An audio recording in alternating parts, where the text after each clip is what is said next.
बिस्मिल्लाहिर्रहमानिर्रहीम, अस्सलाम वालेकुम एवरीवन। कल जो हमने टॉपिक डिस्कस किया था that was Arrhenius concept of acid and bases. आज जो हम टॉपिक डिस्कस करने वाले हैं that is Bronsted Lowry concepts of acids and bases. ठीक है, अब जो आर्हेनियस थ्योरीज की थी ना, उसकी कुछ लिमिटेशंस थी।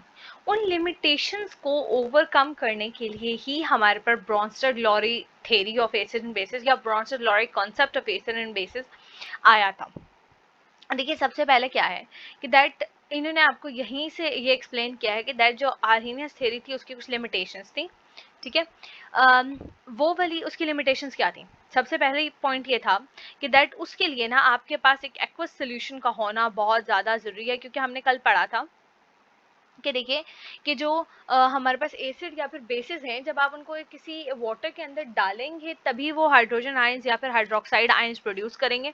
ठीक है, और उसके बेस पे हम उन्हें क्लासिफाई कर सकते हैं एज एसिड्स एंड बेसिस। ठीक है, तो क्या है, आर्हेनियस थ्योरी के मुताबिक वाटर का होना बहुत ज़्यादा ज़रूरी है, but there are some situations कि जब हम वाटर को यूज़ नहीं कर सकते। ठीक है, या फिर देयर आर सम केमिकल्स जो कि वाटर के अंदर डिसॉल्व नहीं होते थे। ठीक है, तो आप कैसे ये फाइंड आउट कर सकते थे कि that whether they are acids और वेदर दे आर बेसिस। ठीक है, तो उसके लिए आपके पास ब्रॉन्स्टेड-लॉरे कॉन्सेप्ट जो है वो यूजफुल था। ठीक है, एक और चीज़ ये थी कि दैट जो आर्हेनियस कॉन्सेप्ट था, इट डिड नॉट एक्सप्लेन कि दैट ये जो कार्बन डाइऑक्साइड टाइप केमिकल्स हैं या सल्फर डाइऑक्साइड टाइप केमिकल्स हैं, ये एसिडिक हैं या बेसिक हैं। लेकिन अगर ये एसिडिक हैं तो एसिडिक क्यों हैं? ठीक है, फिर NH3 जिसके अंदर देखिए हाइड्रोजन है, तो वो बेस क्यों है? ठीक है, एंड अब ये देखिए कार्बन डाइऑक्साइड या सल्फर डाइऑक्साइड जिनके अंदर ना हाइड्रोजन आयंस हैं ना हाइड्रोक्साइड आयंस हैं, तो वो एसिड्स क्यों हैं? ठीक है, सो ये वाले जो कॉन्सेप्ट्स थे ये एक्सप्लेन नहीं कर रहा था आर्हेनियस थ्योरी, तो उसको ओवरकम करने के लिए हमारे पास 1923 में J.N. ब्रॉन्स्टेड ने एंड T.M. लॉरे ने, इन दोनों ने इंडिपेंडेंटली ये थ्योरी प्रोड्यूस की थी। ठीक है, इस वजह से इसको ब्रॉन्स्टेड लॉरे थ्योरी कहा जाता है। अच्छा ठीक है, अकॉर्डिंग टू दिस थ्योरी एक एसिड जो होता है वो एक प्रोटॉन डोनर होता है, यानी कि एसिड क्या करेगा, हाइड्रोजन आयंस को डोनेट करेगा। देखिए, इन हाइड्रोजन आयंस के अंदर कोई भी इलेक्ट्रॉन नहीं होता और हाइड्रोजन के अंदर न्यूट्रॉन तो वैसे ही नहीं होता।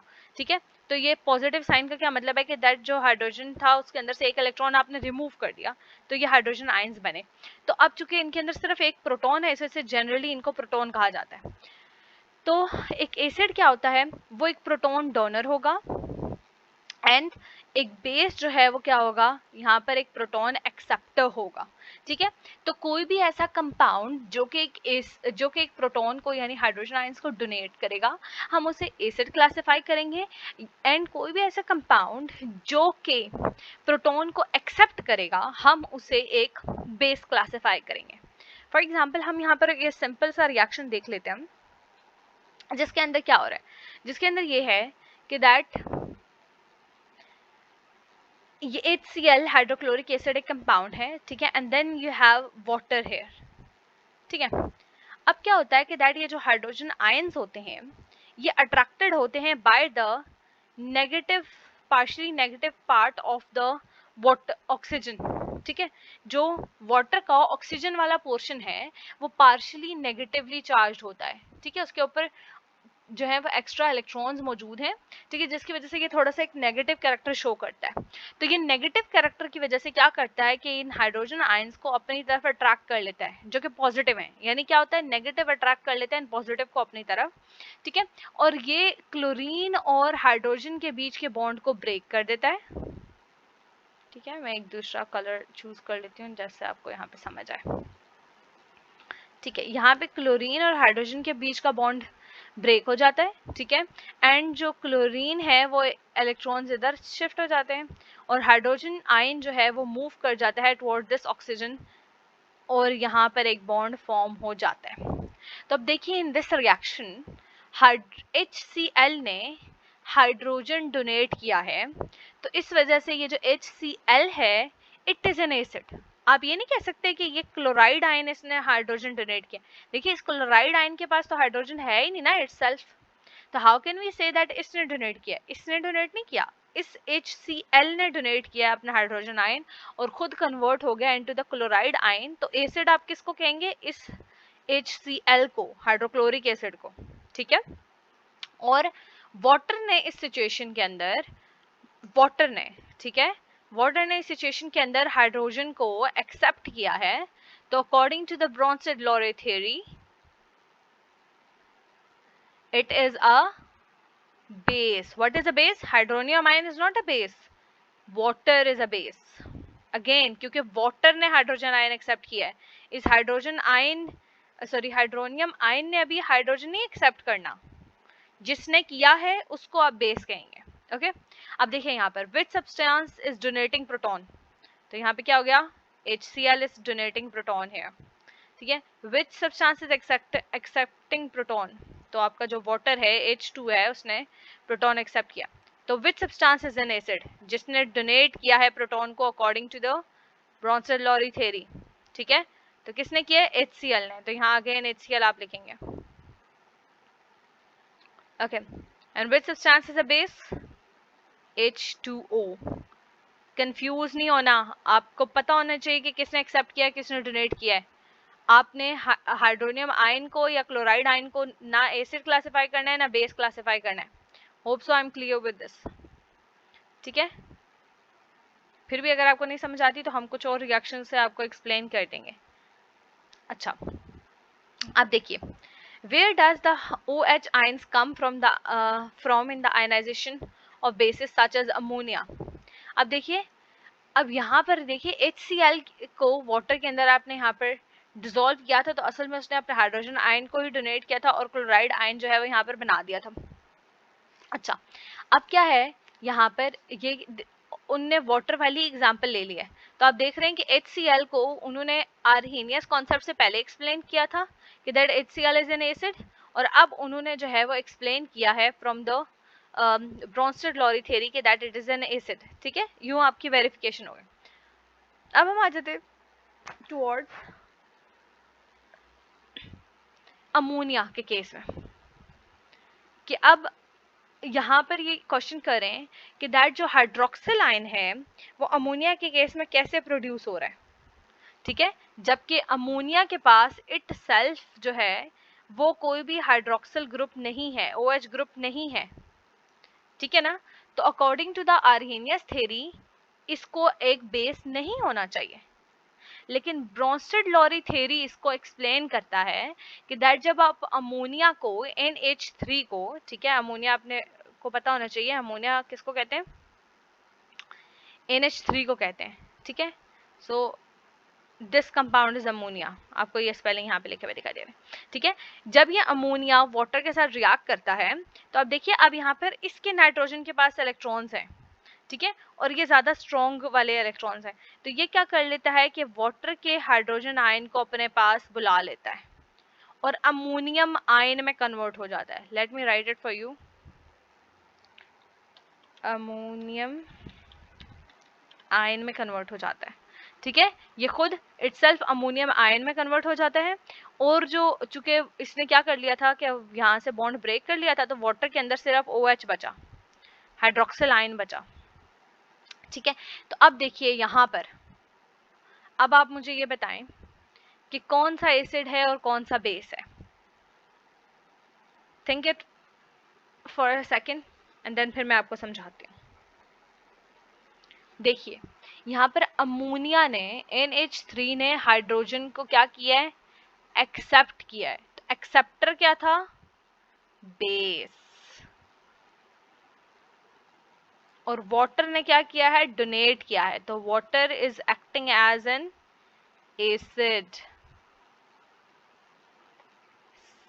आई hope I am clear with this, ठीक है। अब देख रहे हैं आप कि पहली सिचुएशन में, आई होप आपको अब एसिड और बेस का कॉन्सेप्ट क्लियर हो गया होगा। दोबारा से हम देख लेते हैं कि एसिड क्या है, कोई भी ऐसा कंपाउंड जो कि हाइड्रोजन को, सॉरी, हाइड्रोजन आयन को या प्रोटॉन को डोनेट करेगा, आप उसको कंसिडर करेंगे एज एन एसिड, लेकिन वो जो कि प्रोटॉन को या हाइड्रोजन आयन को एक्सेप्ट करेगा, आप उसे एज अ बेस क्लासिफाई करेंगे, ठीक है। तो यहाँ पर HCl जो है वो एज एन एसिड एक्ट कर रहा था, again chloride ion is not an acid, HCl is an acid, ठीक है। And water act as a base. जबकि यहाँ पर इस केस में अमोनिया जो है, जिसको आप आर्हेनियस के कॉन्सेप्ट के मुताबिक ना एसिड क्लासिफाई कर सकते थे ना बेस, या आप ये कह सकते थे कि हो सकता है अमोनिया NH2 जाके बनाए अकॉर्डिंग टू आर्हेनियस, और साथ में हाइड्रोजन आयंस प्रोड्यूस करे। ठीक है, तो वहां पर हाइड्रोजन आयंस की प्रोडक्शन के मुताबिक इसको क्या होना चाहिए था, एसिड होना चाहिए था, लेकिन इन एक्चुअल ये बेस के कैरेक्टरिस्टिक्स देता है। ठीक है, it turns red litmus paper blue. तो क्या है कि अमोनिया जो है वो एक प्रोटॉन को एक्सेप्ट कर लेता है, एक हाइड्रोजन आयन को एक्सेप्ट कर लेता है फ्रॉम द वाटर, और खुद एक्ट करता है एज अ बेस, और इस सिचुएशन में जो वाटर है वो एज एन एसिड एक्ट करता है। अब कुछ स्टूडेंट्स को ये ख्याल आ रहा होगा कि that why water is acting as an acid in some situations and as a base in some other situations. ठीक है, तो एक ऐसा कंपाउंड जो कि कुछ सिचुएशंस में अगर आप उसको एक एसिड के साथ रखो तो वो बेस के तौर पे खुद ब खुद एक्ट करना शुरू कर देगा, और अगर आप उसको एक बेस के साथ रखो तो वो एक एसिड के तौर पे एक्ट करना शुरू कर देगा। ऐसे सब्सटेंस को एक एम्फोटेरिक सब्सटेंस कहा जाता है। क्लियर? और इस तरह की जो नेचर होती है उसे एम्फोटेरिक नेचर कहा जाता है। ऐसे जो सब्सटेंसेस होते हैं वो एसिड और बेसिस दोनों के साथ रिएक्ट कर लेते हैं। क्यों? क्योंकि अगर आप उसको एसिड के साथ रखोगे तो वो बेस के तौर पे एक्ट करेगा, और अगर आप उसको बेस के साथ रखोगे तो वो एसिड के तौर पे एक्ट करेगा।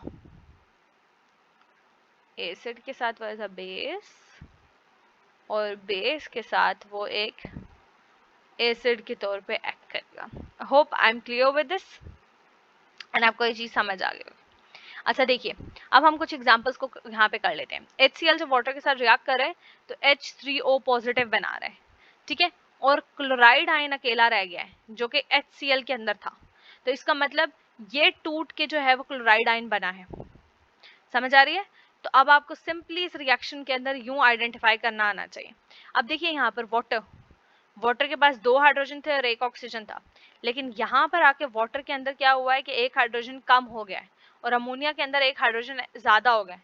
इसका मतलब इसने हाइड्रोजन को, अमोनिया ने हाइड्रोजन को एक्सेप्ट किया है। तो यहाँ से आप इजीली आइडेंटिफाई कर सकते हैं कि ammonia is acting as a base, जबकि जो डोनर है it is acting as an acid. ठीक है, तो अब आपको होप्स हो कि अगर सिर्फ यूं रिएक्शन लिखा होगा तो आपको समझ आ जाएगी कि आपने कैसे इसको आइडेंटिफाई करना है। तो यहाँ पे देख लेते हैं, H2SO4, 2 हाइड्रोजन है, 1 SO4 है। ठीक है, H2O है। ठीक है, तो अब हम रिएक्शन में देखते हैं। H2SO4 में से एक हाइड्रोजन कम हो गया, मतलब इट डोनेटेड अ हाइड्रोजन, और हाइड्रोजन की डोनेशन वाला क्या कहलाता है, एसिड कहलाता है। ठीक है, जबकि वाटर यहाँ पर H3O पॉजिटिव में कन्वर्ट हो गया, यानी इसने एक हाइड्रोजन को एक्सेप्ट किया। तो एक हाइड्रोजन एक्सेप्ट करने वाला यानी प्रोटॉन को एक्सेप्ट करने वाला क्या कहलाता है, बेस। इसी तरह आप ये नीचे वाले 2 क्वेश्चंस को सॉल्व करेंगे और आप इनका आंसर जो है वो कमेंट सेक्शन में मुझे लिख के देंगे। होप सो आपको ये टॉपिक क्लियर हो गया होगा। आप आर्हेनियस वाले कॉन्सेप्ट के लिए जो है वो पिछले लेक्चर्स को रुजू कर सकते हैं। ठीक है, इसके साथ साथ ये जो फर्स्ट चैप्टर है आपका केमिकल इक्विलिब्रियम वाला, ये फुल चैप्टर भी मैंने जो है वो एक्सप्लेन किया है। वीडियो समटाइम मेरी लंबी इस वजह से हो सकती है बिकॉज मैं आपको साथ में पेपर के अंदर ये भी बताती होती हूँ जब मैं आपको पढ़ा रही होती हूँ कि दैट इस लाइन से आपका MCQ बन सकता है। ये पॉइंट आपके लिए शॉर्ट क्वेश्चन आंसर्स के हवाले से इंपॉर्टेंट है, ये लॉन्ग क्वेश्चन आंसर्स के लिए इंपॉर्टेंट है। ठीक है, तो ये चीज़ें बताना इस वजह से ज़रूरी होती है बिकॉज मैं आपको फाइनल्स के लिए प्रिपेयर कर रही हूँ। ठीक है, तो आपको क्वेश्चंस खुद ब खुद बनाने आने चाहिए। तो होप्स आपको ये लेक्चर जो है वो क्लियर हो चुका होगा। फिर भी अगर कोई एम्बिग्यूटी है, कोई चीज़ क्लियर नहीं हो रही है आपको, तो आप मुझसे पूछ सकते हैं। इंशाल्लाह नेक्स्ट लेक्चर में हम लोग जो है वो Lewis concept of acid and bases को स्टडी करेंगे। ठीक है, और फिर self ionization of water and pH scale. तो 1 बाय 1 इंशाल्लाह इस जो चैप्टर है इसके सारे टॉपिक्स को हम स्टडी करते चले जाएंगे एंड होप्स आपको ये बहुत जल्दी क्लियर हो जाएगा सारा टॉपिक।